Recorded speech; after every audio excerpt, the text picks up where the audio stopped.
Well, Kentucky basketball came into their game of the year, and they just clearly did not want it more than John Calipari.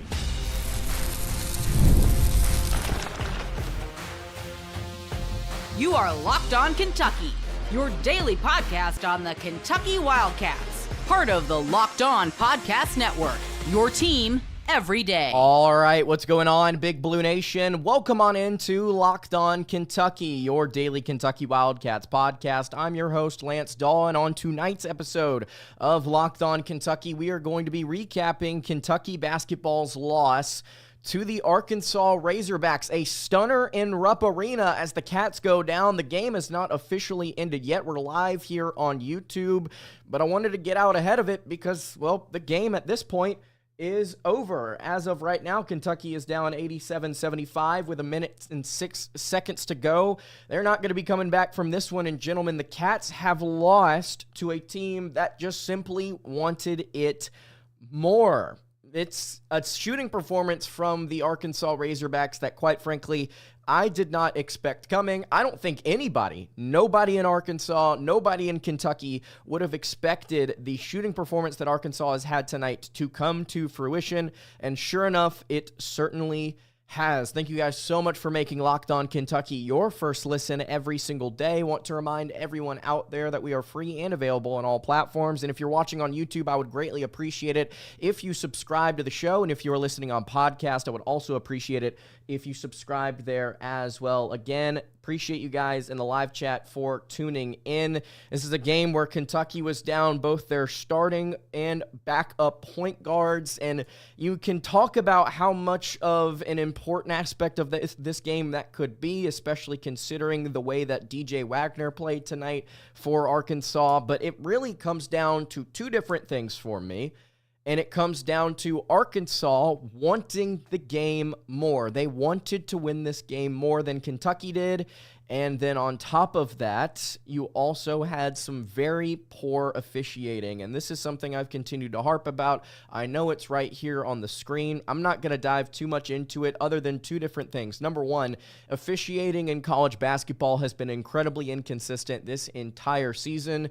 Yes, we kind of hashed this out during the Georgia game. We won't do it again here. Second thing is Arkansas had 16 fouls with 12 minutes left. You got down to the 4-minute timeout, and you had 17 fouls if you were the Hogs. And gentlemen, that's just part of the story. Is it what decided the game? Absolutely not. Arkansas came in here and shot incredibly well in this contest, but again, it's just simply a game that I don't think Arkansas will have ever again. I'm still sitting here kind of stunned that this is where we're at. Like, this is the reality, is that Kentucky came in here. I'm just closing out the tab that I had watching the game. This is a game that Kentucky came in with, I think, just about every single metric on their side in terms of what you're looking at on KenPom, what you're looking at on Evan Mia.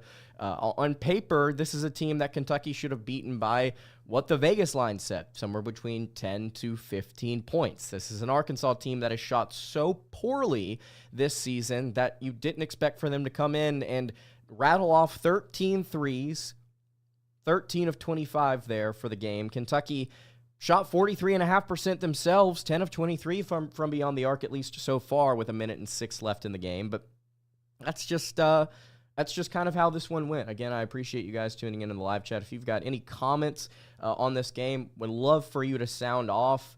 This is one that kind of stings. It does not look like in that first half, and frankly at various points in the second, that Kentucky came to play like at all. They did not go out there and compete physically. They did not go out there and fight. They had some really bad shot selection. If you want to talk about coaching, this may be Mark Pope's worst game of the year in terms of rotations and lineups. They were incredibly baffling.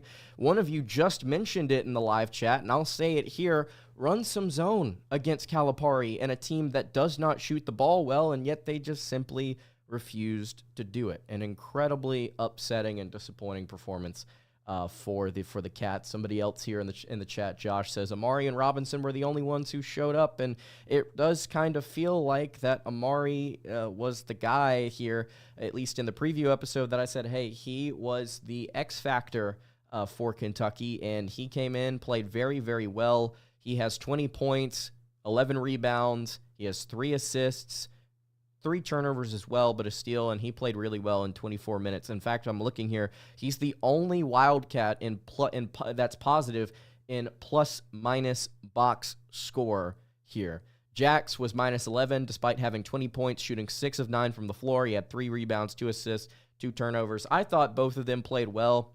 And this is something that Evan Mia talked about recently, and I don't want to get on him too hard, but Otega Owe, when he is on the floor, according to analytics, Kentucky doesn't play that well, at least especially on the defensive end.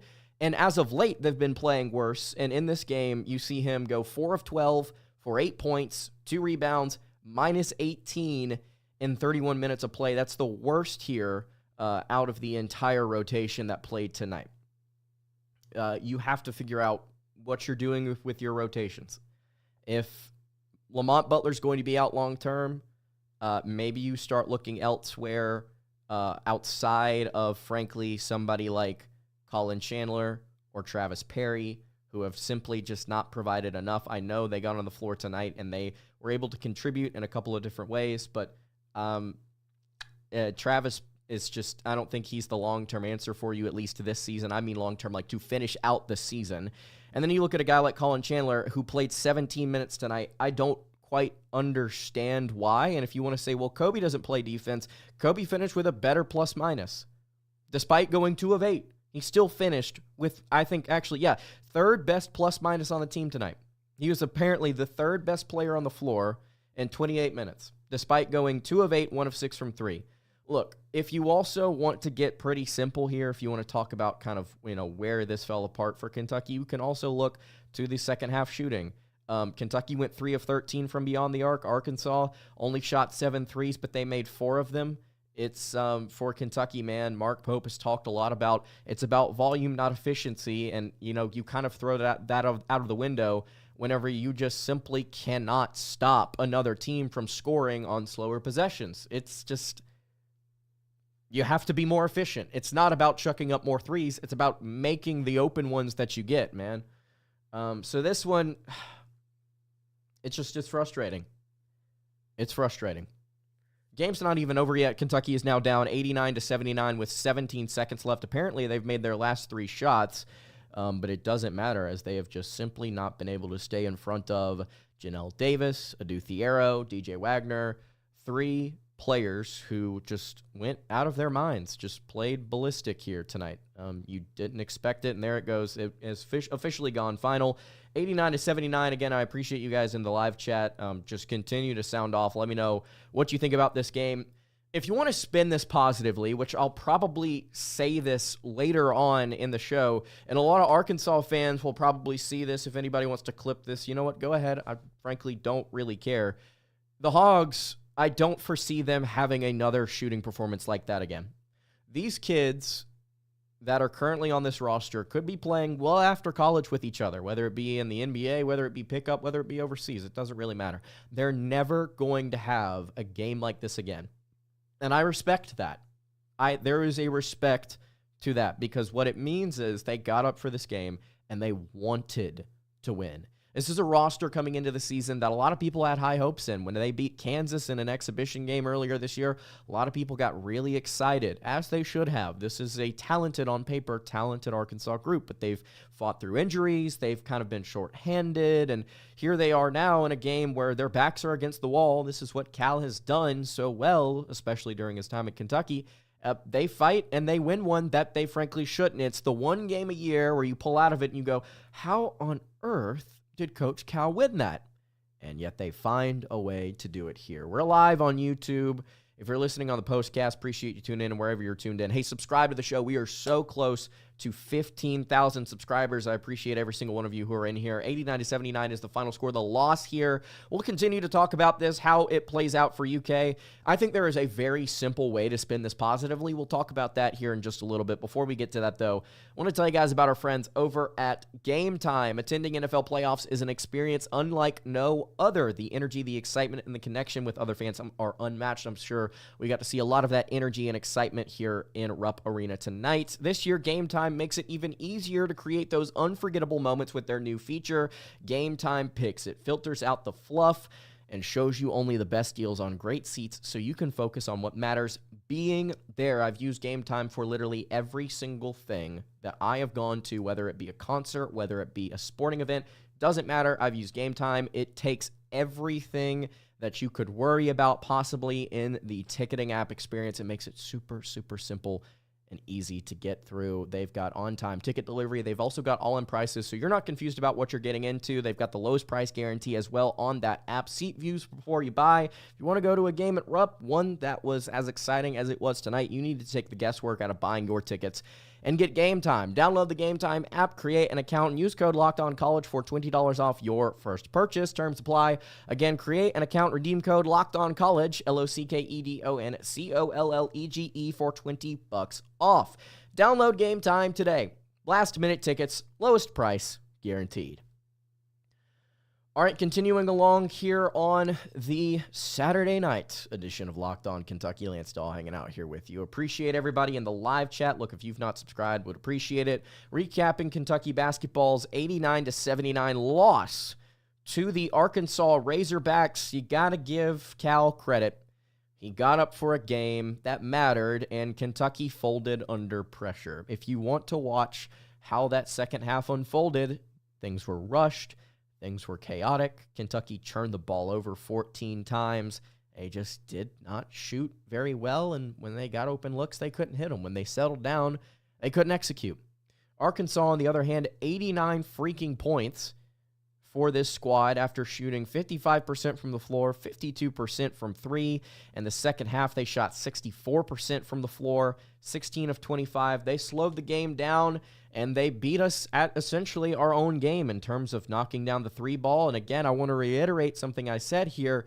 Arkansas is not going to have a game like that again this season. If you want to look at the rest of Kentucky's schedule, you're going to be hard-pressed to find another team that has a performance like this, where they have both volume and efficiency, and they win in Rupp Arena. It's going to be very difficult. Auburn right now is the only team that I could think of coming into Rupp Arena and having even a semblance of this performance. Like, it's just very difficult to envision anybody else doing this again to Kentucky in Rupp for a very long time. Because of the way that Kentucky plays, because of the fact that Pope is so good X's and O's wise, I have faith for him long term. There's going to be a lot of you, I don't want to say you, there's going to be a lot of people out there online that like to go and rag on Pope and talk about how awful this is and how he's not the guy for the job. No, he's very clearly the man for the job. We see how Kentucky gets up for games against opponents that are ranked and are highly regarded. This was one where I talked about it in the preview episode. The mental side of things was way more important than anything else heading into this game, and Kentucky folded. That is my assessment of this one. If you want to break it down to just very serious stuff, take all the analytics and everything out of it. Cats folded under pressure when they needed a win, and they could not do it. AFIO points out in the chat, Kentucky beats good teams, ranked teams, and loses to bad teams. Arkansas played out of their mind. Evan Mia actually has a really good stat that he just came through. My gosh, that was super loud on my laptop. My gosh. Shout out Chris Marler, host of Locked On Gamecocks.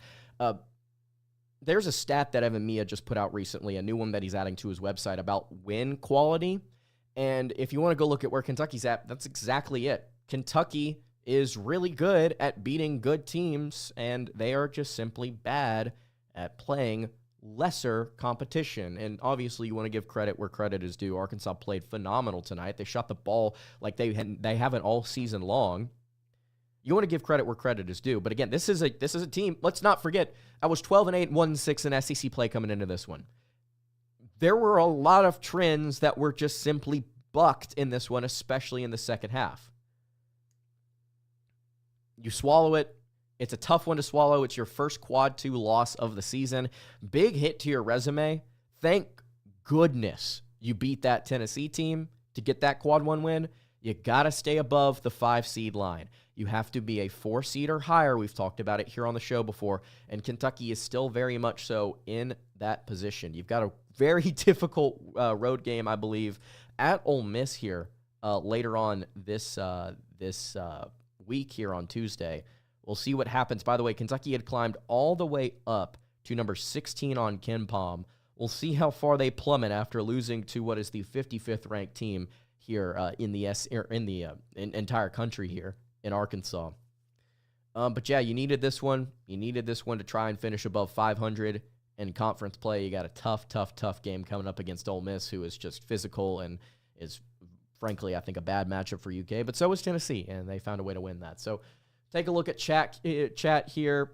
Biker Believer says you got to beat OK teams in the first weekend. And see, that's something that one of you actually pointed out to me on Twitter right before I went live here, is that Kentucky, as good as they are at beating good teams, you got to beat I'll say it, you got to beat the bad teams at some point. Arkansas is not a good team. They were 12-8 coming into this contest. Played out of their minds, played a great game here. Credit to them for winning this one. But coming in, it's not a good team. Not a great team, especially whenever you look at the numbers. You're going to match up against a team like a Bradley, like a Morehead State, like somebody like that will play their tail off like Arkansas did tonight, and they're going to prove that they want it. And the question is whether or not Mark Pope can actually get his guys to lock in and go out there and play like they want it. This is what I said after the Vanderbilt loss. It's a wake-up call. You have to lock in. You have to go into every single contest and not come into it saying, well, this team, we were supposed to beat them by 7 to 10. We're going to win the game. You can't have that mentality. Something that I frankly find annoying is when you look at somebody like Otega Oweh. You saw that clip of him at Georgia shooting free throws, arguing with somebody, and he's like, this is y'all's Super Bowl. You can't have that mentality. You can't walk into a game thinking we're better than them and they want it more than us. So I'm going to antagonize them by telling them it's y'all's Super Bowl. That the logic doesn't line up there as far as saying y'all want this more than I do and we're better than you. Well, clearly if you lose, not only did you lose, but you didn't want to win as much as them. You got to be able to find a balance there where you go on the road to Vanderbilt, you go on the road to Ole Miss, and you say, I want to win this game as badly as this other team does, and I'm going to play like it. Outside of Jackson Amari, who Amari just played incredible tonight, outside of Jackson Amari, you didn't get that. You didn't want to. And frankly, this is not the most physical team. This is not a team that's going to go out there and punch you in the mouth down low. And Arkansas with Cal, what do we know about Cal? He loves to recruit the physical, athletic, tall, lengthy players that can go out, run, transition, and dunk on you. They did that a few times tonight. And they were able to hit shots that they just simply have not hit all season. Shout out to Big Z, who finished an efficient 14 points, 5 of 8 from the floor, 4 of 7 from 3. Look, I said in the preview episode, you got to be able to close out, man. You have to close out on Big Z. Also, another major problem in this one, Kentucky shot 9 of 18 from the charity stripe. Jax was 4 of 8. Very uncharacteristic from him. Don't quite understand what happened there. Williams was 4 of 7, but you come to expect that from Amari. Just a very weird game. And again, a lot of it, forget the numbers. A lot of it comes back to mental stuff. I don't want to reiterate myself too much, but again, that was what it was coming into this matchup. Let's take a look at the chat. AFIO says, Stain on Pope's first year, unfortunately. I want to reiterate something here. This is a bad loss. It's the worst loss Kentucky has had this season. It's the first quad 2 loss Kentucky has on their resume. It's a blemish on Pope. But again, you have to find a way to respond. Now that you've seen this and you're like, okay, we lost this one. You can't let it affect you heading into the next one. You have to find a way to rebound. The YouTube user Pull Up then, and I want to just specify that's his name. Drop coverage gives up way too many open jumpers. The thing I have an issue with Mark Pope's defense is the lack of switches and on top of that, the drop coverage, sagging off of forwards and letting them shoot. I don't understand it. Brandon Ramsey of KSR has talked about this a lot on Twitter. I would love an explanation from Pope about this, and if I ever get up to Lexington to cover a game, it's probably going to be the question I ask, and he is probably going to respond with something like explaining how they're playing percentages. And for this team, I guess where I lie on that is by essentially saying, like, okay, fine, because the personnel is what it is this year. He may say, well, it's either that or possibly give up a dribble drive to the rim. Our team's not as physical, so we're playing the percentages. Let him take the outside shot, see if he can't hit it. If he can't hit it, we get a board. We're going to pack it in a little bit more.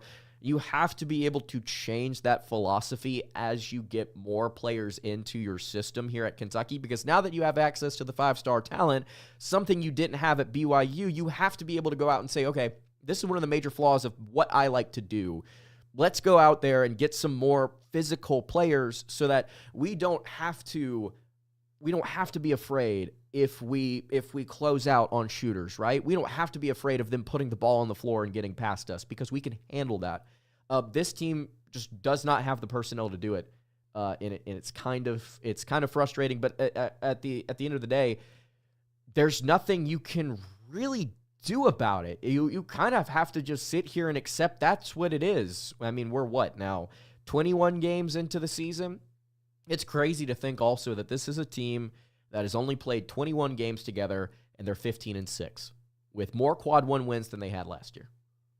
I mean, it's still impressive. It's still very impressive, but man, tough beat. Great Kentuckian in the chat says the lack of Trent Noah was bad. Yeah. I would rather have Noah in there every day of the week instead of Colin Chandler. I'll leave it at that. Red Dog 2 says Cal still got it, but he is still washed. Cal finally won a game. Just when you think that it's gone. Okay, I can't read that last part. Appreciate it, though. Let's see. I cannot read your YouTube username. I love it, though. He says Butler handles the ball better. Gets a couple of steals. Arkansas still comes away with it. I don't know. I think that Butler fights through those screens and puts his hand up when Wagner's going to shoot. I think that's what you do here. The crowd at Rupp was garbage. Well, it was a great pregame atmosphere. The only reason they couldn't get into it is because Arkansas was hitting everything that they saw from the parking lot since tip. I mean, it's hard to get into a game when you simply just don't have momentum at the beginning because the opposing team's hitting everything. Real talking lemon, lazy on defense. He also says we had bad defense. I still think we would have lost if we had Butler, but it would have helped. Tiger Girl Brandy says this is on Pope, no Noah. I think a lot of this does come back onto Mark Pope. Yes, you understand what Arkansas was where they were at mentally coming into this one. Clearly they were locked in. Clearly they wanted it. But you can't let that happen when your team on paper is so much better. I would understand if this was a tighter contest on paper, right? You can't let that happen. And you have to find a way to play better defense, and you have to find a way to hit shots in the second half. You cannot rush things like you did. You have to play fast under control, which is difficult to do, but we've seen these seniors do it before. Tiger Girl Brandy says we stopped shooting threes. Well, we did take 13 in the second half as opposed to 10 in the first. It's just that I think it was bad shot selection. I think we were rushing some things, and when they were open, they just couldn't get it to fall. Goodness gracious. I do appreciate the Arkansas fans in the chat, though. I mean, credit to y'all, man. I mean, this is a big win for y'all. I mean, if you're trying to get back onto the NCAA tournament bubble, you needed a win like this tonight. You got it. The question is, can you find a way to keep the momentum going moving forward? It's about getting up for every game. As a Kentucky fan this year, I know how that feels. It's about getting up for every single game. Jeremy Marcelette, I believe that's how you pronounce it, your last name. Why don't they get the ball to Amari inside? They'd rather shoot a three.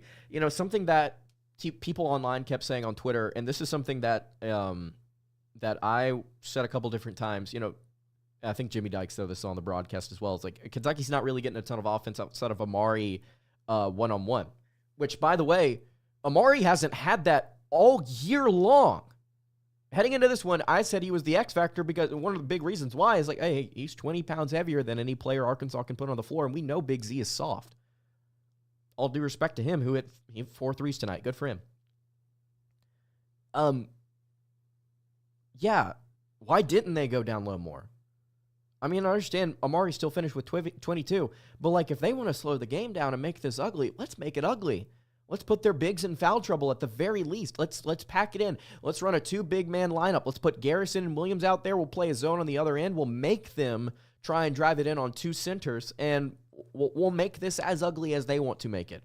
But again, maybe they just could not. They didn't feel comfortable getting away from their game plan. Maybe they didn't feel comfortable getting away from their X's and O's, and I think it hurt them. I think this was a tough one for Pope. Mr. Warlight says, UK fans, what's y'all's thoughts on Almanor and the fact that he is Kentucky's best player, that Pope never starts? Let's see. Almanor, he shot the ball so well recently. 12 points, 4 of 6, 3 of 5 from beyond the arc. Again, just bad defense tonight from everybody, including Almanor. I mean, he should probably play more. He kind of has to start him now because Carr's been hurt, and frankly, Carr's been just essentially a moot point. Like, he has been so ineffective. Sure, he had a 3 tonight, but man, 1 of 4. I mean, he has fallen apart. Great Kentuckian says, Lance, we can only hope that Pope or at least some assistant can put the anger and energy back in the players. Yeah, you got to have some fight. This is something that Cal did so well during his time early at Kentucky. He had fight. There was dog. There was physicality. Of course, the game is much different than it is now. It played into the strengths of what college basketball was at the time. But, yeah, you got to have a little bit of an edge. Mark Osborne said, why did Noah not play? Why did Chandler play so much? Why didn't we keep feeding Williams, who was unstoppable? Pope's worst game, too. I think there's a lot of questions about this one coming out. And I agree with every single one of those questions there, Mark. I don't know. I can't explain it. Michael McIntosh says, probably the worst game Kentucky has played this season. Honestly, I don't know if this team deserves to be in the top 25 anymore. I would place them at 28th. Maybe at best a top 25 team wouldn't have lost this game. I think a top 25 team could have absolutely lost this game. Losses happen, especially in the circumstances that happened tonight. I think the SEC, I think you give them a little bit of leeway there. But this is not a top 10 team. It hasn't been all year. But goodness gracious, Kentucky dropped from 16th to 22nd on KenPom, all the way back down to 22. Defensive efficiency dropped from 77th to 89th, which really it's not that bad, considering the efficiency dropped less than a point. Yeah, like right under a point per game, but that's still rough. I think Kentucky is also still dead last in the SEC in 2-point defense, which is sick. Yeah, it's not a top 10 team. They're a top 10 team if they're playing a top 10 team. That's for sure. They will fall in the rankings, Great Kentuckian says, because AP can chalk up the game to Tennessee win as more of a lucky game. Yeah, I agree. Again, I want to reiterate to everybody who is watching, Mark Pope is the man for this job if he can get in recruits that have more of an edge to him. If he can run the offense that he wants to run with better personnel, he will be very, very good in this job. The problem with Kentucky is the circumstances. And if you want to blame somebody, I think you blame Cal. For him to leave and go to Arkansas, put Kentucky in a very tough situation. They had to go and find a new coach pretty quickly because the transfer portal cycle was ramping up, and they got one. And he was able to put together a roster in about a month and a half that has already beaten Duke, Gonzaga, Florida, Mississippi State, Texas A&M, and Tennessee. They already have all of those wins, and we've still got a dozen-plus games to go. It was a tough spot to be in, and it starts with Cal leaving. And really, you can sit here and say, well, it's not really his fault, right? Which is what I'm coming back to. It's like, it's not a problem.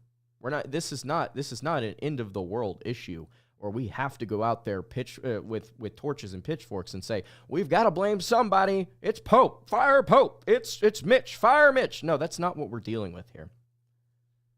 The team is fine. The team is fine. Great Kentuckian, again, says, as fans, we should still have Pope and Pope for another 2 years. Still needs to actually recruit players and develop them. That is what I'm saying. Felix the Cat says, game simply wasn't called fairly until it was too late. What I don't quite understand about college basketball is on one end of the floor, you can have a player driving in to the rim. There will be contact. There will be contact on the body. There will be contact on the hand, and nothing will get called. You will see it on the other end of the floor where the offense, most of the time, initiates the contact. Goes up for a shot, same stuff happens. It's blown. The whistle is blown. You saw that so many times tonight. I don't understand it. Kentucky shot more free throws than Arkansas did, and they should have shot more. They should have shot more, but it's not what lost Kentucky the game. It's not what lost Kentucky the game.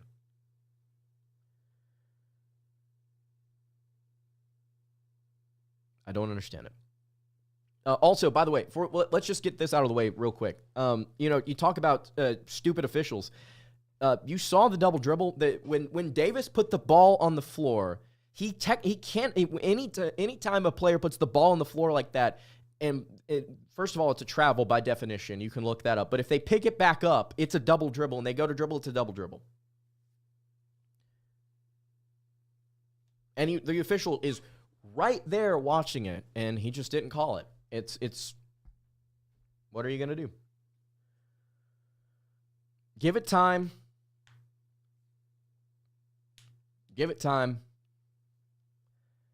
This was a tough loss for Kentucky. I'm coming out of it saying still they are a better team. It is a better situation.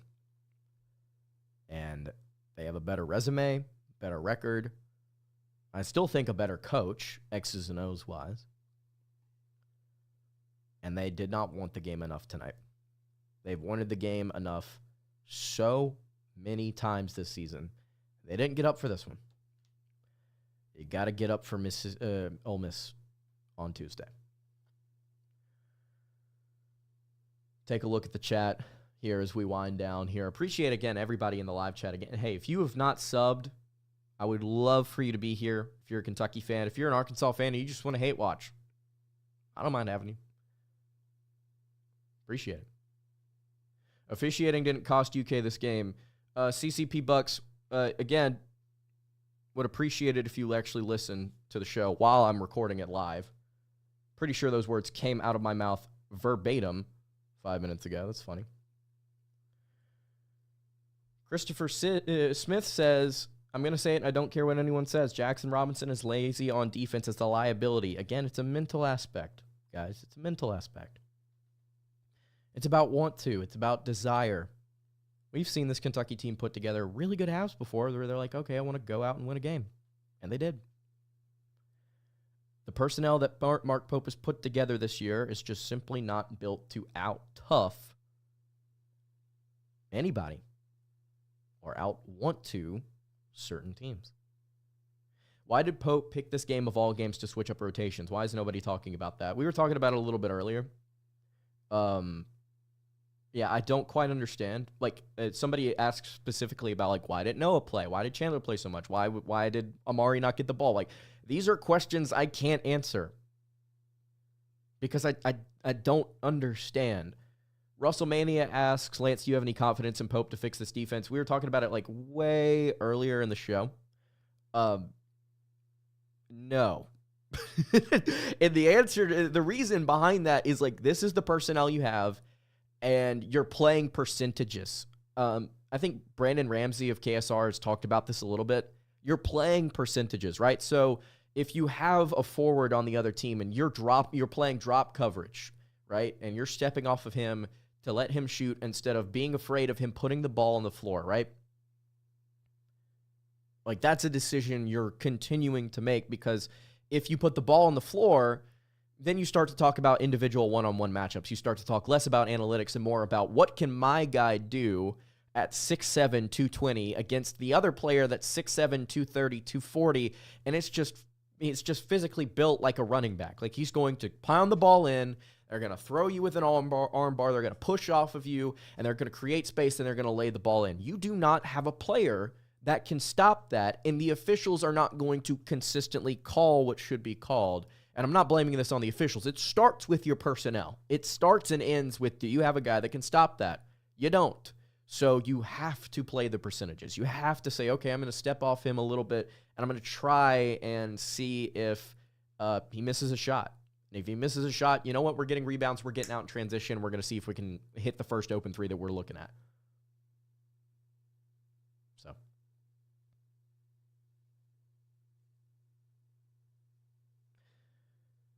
Chuck Lewis says something that I will end the show on. Sometimes it's not folding. Sometimes you just get beat. UK was beaten tonight, period. I think, again, the mental aspect of it was incredibly important because of the want to and the pressure that Kentucky was on as the lead was built against them. But yeah, sometimes you just get beat, and hey, the opposing team wanted the game more. All right, that's going to do it for today's episode of Locked On Kentucky. I appreciate everybody in the live chat. Hey, if you have not subscribed, would love to have you. For all of the negative comments in here, we got to calm down. We got to relax. It's going to be okay. At the end of the day, you can say coping. You can say whatever. At the end of the day, it's just basketball, as Jackson Robinson likes to say. And if you want to get worked up over it like your life depends on it, it doesn't. And that's okay. You can be a fan. You can root. You can be excited. You can be sad. You can be angry. But you can't overreact like some people have. The death threats, the going out of your way to cuss at people, the threatening, the calling people idiots, instead of addressing what they're talking about their appearance or talking about, whether or not they're physically capable of actually playing the game of basketball, which is the most asinine thought process to me. You gotta get up, you gotta get off the mat, and you gotta go play Ole Miss. Let's do it. That's going to do it for today's episode. You can follow the show on Twitter at LockedOnUK. You can follow me on Twitter at LanceDahl_, and you can follow the show over on Instagram. That is at Kentucky Podcast. Any questions, comments, concerns, you can leave those in the YouTube comments below. You can hit me on the socials. I will see you all on Monday for another episode of Locked On Kentucky. Hope you guys have a great rest of your day, and God bless.